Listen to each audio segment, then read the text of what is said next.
তৈরি হয়ে গেলাম ননদের বাড়ি যাওয়ার জন্য।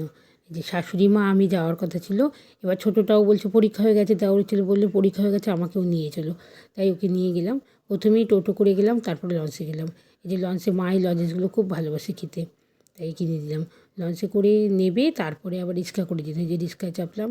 রিক্সাটা একটু ছোটো ছিল, ও আর আমি বসলাম আর মাকে কোলে নিলাম। আর বড় মায়ের কি ভিড়!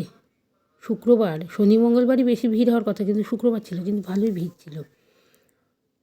টোটো করে নেবে, রিক্সা করে নেবে, তারপরে আবার মায়ের মন্দিরটা দেখুন কী সুন্দর। আমরা এখানে 2-3বার এসেছিলাম পুজো দিতে, খুব ভালো লাগলো। সবসময় ভিড়।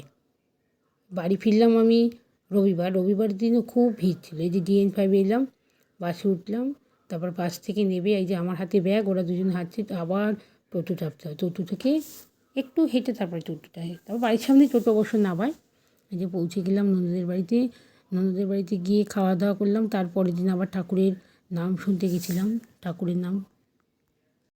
সন্ধেবেলা সবাই মিলে ননদ, ননদের বর, ছেলে, মেয়ে, মা, আমরা সবাই মিলে চা টা খেলাম, তারপরে ঠাকুরের নাম শুনতে গেলাম।